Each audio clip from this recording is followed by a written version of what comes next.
நயதி ராக்ஸ்வெல் நேயர்களுக்கு அன்பார்ந்த வணக்கம். இன்னைக்கு நம்ம கத்திரிக்காய் மோஜா எப்படி செய்ய போறோம்னு பார்ப்போம். வாங்க வீடியோக்குள்ள போவோம்.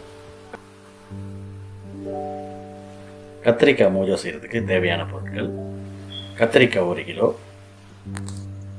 வெங்காயம் பெரிய வெங்காயமாக இருந்தால் ஒரு 4லேருந்து 5 சாப் பண்ணி வச்சுக்கோங்க.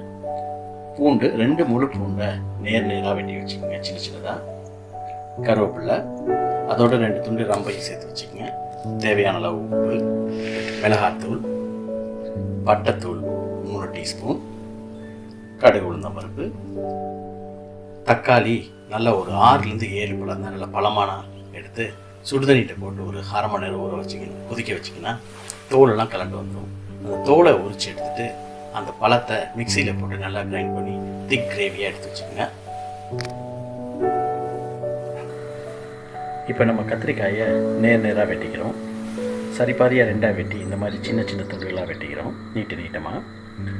நீட்டமாக வெட்டி தண்ணியில் போட்டு வச்சுக்கிறோம். ஏன் தண்ணியில் போட்டு வைக்கிறோம்னா, கத்திரிக்காயை தனியாக போட்டு வச்சோம்னா உடனே கருத்து போயிடும். அதனால் தண்ணியில் போட்டு வச்சுக்கிறோம்.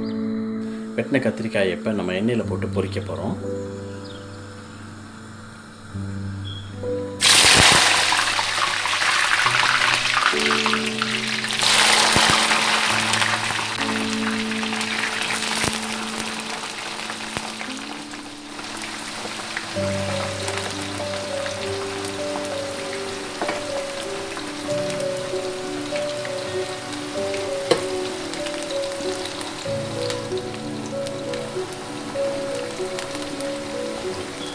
பொரிக்கிறது இந்த மாதிரி பொன்முருவலாக வர்ற வரைக்கும் நம்ம பொரிக்கணும். பொன்முருவலாக பொரிச்சினா, ஆனால் ஒன்று கருக்கிடக்கூடாது. கருக்கினா அதோட டேஸ்ட்டே வித்தியாசமாக மாறிடும். அதனால் பொன்முருவலாக பொரிஞ்சோன்னா அதை எடுத்துடணும். நம்ம பொன்முருவலாக நல்லா பொரிச்சிக்கிறோம். ஆனால் கருக விட்டுறக்கூடாது. கருகாமல் எடுத்துடணும்.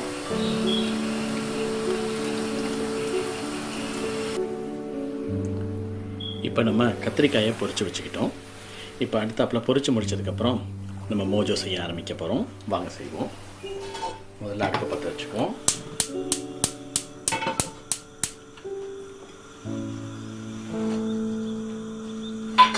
எதுக்காக நான் இந்த கத்திரிக்காயை டிஷ்யூ பேப்பரில் போட்டு வச்சுருக்கேன்னா, பொரிச்ச எண்ணெய் கொஞ்சம் அதில் அப்சர்வ் ஆகிக்கும். அதுக்காக பொரித்து டிஷ்யூ பேப்பரில் போட்டு அதுலேருந்து இதை கலெக்ட் பண்ணி வச்சுருக்கேன். இப்போ நமக்கு இதுக்கு எண்ணெய் ரொம்ப ஊற்ற தேவையில்லை, கொஞ்சமாக ஊற்றினா போதும். ஏன்னா கத்திரிக்காய் பொரிஞ்சதுனால அதில் இருக்க எண்ணெய் இப்போ வரப்போகுது. நான் 2 டீஸ்பூன் தான் ஊற்றிட்டேன். கடுகு பொரியிறதுக்காக.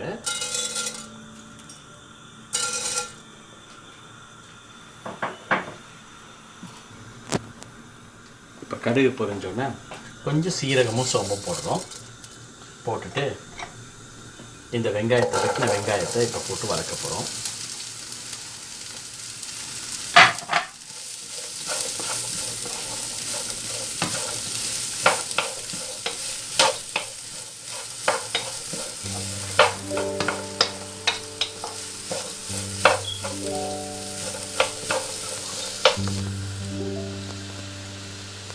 வெங்காயத்தோட பூண்டையும் சேர்த்துக்கிறோம். பூண்டையும் சேர்த்து நல்லா கிண்டிட்டு இது வதங்க ஆரம்பிச்சோன்னா வதங்கிட்டே கருவேப்பிலையும் ரொம்ப 2 துண்டையும் இதில் சேர்த்துக்கலாம். நான் கருவேப்பிலை இதில் சின்ன சின்னதாக வெட்டியிருக்கேன். இங்கே பாருங்கள், ஃபுல்லாக போட்டு சின்ன சின்னதாக வெட்டியிருக்கேன். எதுக்காக வெட்டியிருக்கேன்னா, கருவேப்பிலை பெருசாக போட்டால் நம்ம சாப்பிடும்போது அது தனியாக எடுத்து வச்சிடும். இதில் இப்படி சின்ன சின்னதாக வெட்டி போடும்போது அது கறியோடு அப்படியே மிக்ஸ் ஆகி நம்ம சாப்பிடும்போது நம்ம உடம்புக்கு கருவேப்பிலை நல்லா நம்ம சாப்பிட்றது. அதுக்காக உங்களுக்கு எல்லாருக்குமே தெரியும் அது மாதிரி இருக்கும். அதனால் கருவேப்பிலை நான் எந்த கறியாக இருந்தாலும் சின்ன சின்னதாக வெட்டி அதை கலந்துருவேன். இப்போ வெங்காயமும் பூண்டு கொஞ்சம் வதங்கி வச்சு வெங்காயம் கொஞ்சம் கலர் மாறினோடனே நீங்கள் நம்ம பொரிச்சு வச்சுருக்க கத்திரிக்காயை எடுத்து அதில் போடலாம். டிஷ்யூ பேப்பரில் போட்டுருக்கோம்னா அந்த எண்ணெய் கொஞ்சம் இதில் படிஞ்சு வெளியே வந்துடும். எண்ணெயை தவிர்த்துக்கலாம் பொடி மாற வரைக்கும்.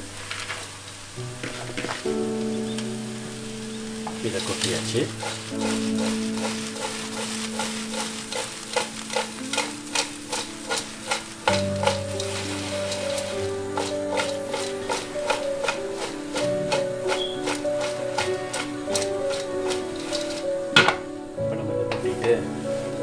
நல்லா வதக்கி கிண்டி விட்டோம்.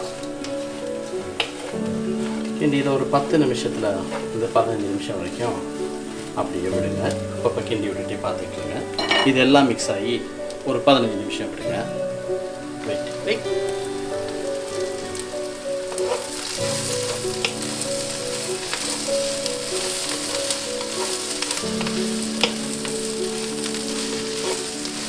பாருங்கள். இப்போ நம்ம எண்ணெய் கொஞ்சமாக தான் ஊற்றணும். இப்போ கத்திரிக்காயில் இருக்க எண்ணெயிலே இது வதங்க பார்க்கும். வெங்காயமும் பூண்டும் நல்லா வதங்கின பிறகு நல்லா வதங்கிடுச்சு. பாருங்கள், அடியில் எண்ணெயே தெரியாது. அதனால தான் முதல்ல ஊற்றும்போது கொஞ்சமாக எண்ணெய் ஊற்ற வேண்டியதாக இருந்துச்சு. இப்போ நம்ம மிளகாத்தூள் சேர்த்துக்கிறோம்.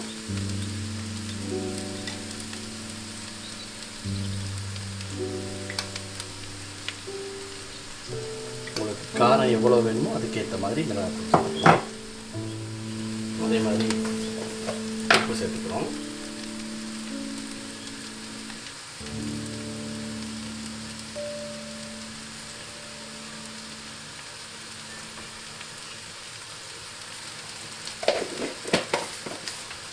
மறுபடியும் இது ரெண்டையும் நல்லா கலந்துக்கிறோம்.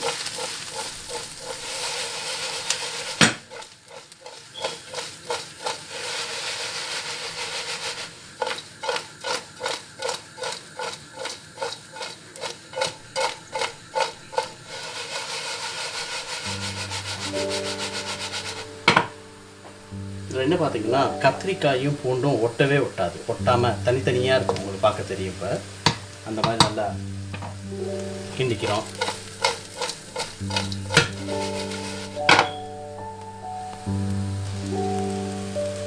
இப்போ மிளகாத்தூளையும் உப்புத்தூளையும் போட்டு கட்டிட்டோம். விரட்டி ஒரு 5 நிமிஷம் கழித்து 2 ஸ்பூன் நம்ம எடுத்து வச்சிருக்க லவங்கப்பட்டையோட தூள் அப்படியே மேலே தூவுறோம்.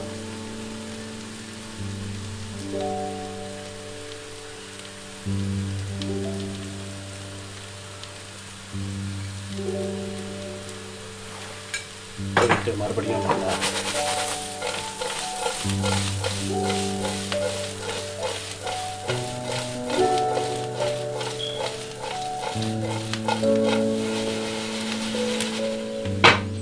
குலுக்கி விட்டு இன்னொரு 5 நிமிஷம் அப்படியே அடுப்பில் வச்சுருக்கோம்.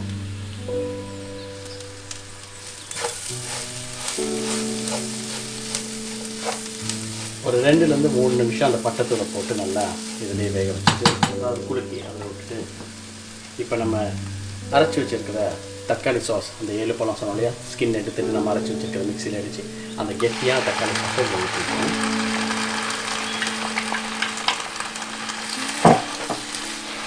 ஊற்றிட்டு நல்லா இதோட மிக்ஸ் பண்ணுறோம்.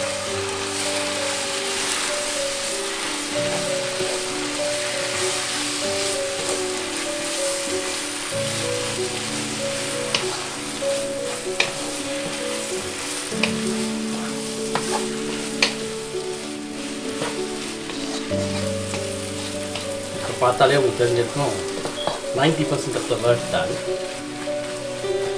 இந்த மோஜோ ரெடி ஆச்சு. இப்போ தக்காளி பழம் அந்த பழம் கொஞ்சம் சாஸை விட்டு கத்திரிக்காயோட மிக்ஸ் ஆகிறதுக்கு கொஞ்சம் ஃப்ளேமை கொஞ்சம் குறைச்சி வச்சுட்டு லோ ஃப்ளேமில் ஒரு 3லேருந்து 4 நிமிஷம் அப்படியே வச்சுருக்கிறோம். தக்காளி எல்லாமே வெந்து அப்படியே மிக்ஸ் ஆகி அதோட கலந்துரும்.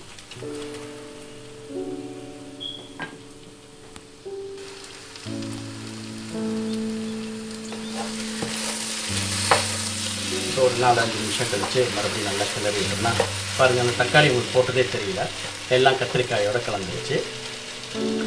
இப்போ கத்திரிக்காய் மோஜோ ரெடி.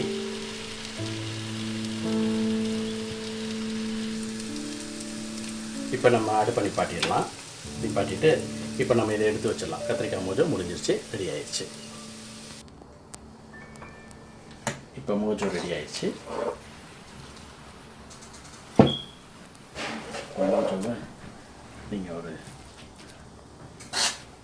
தண்ணி இல்லாத ஒரு பாத்திரத்தில் எடுத்து வச்சிட்டிங்கன்னா இட்ஸ் ரெடி டு சர்வ்.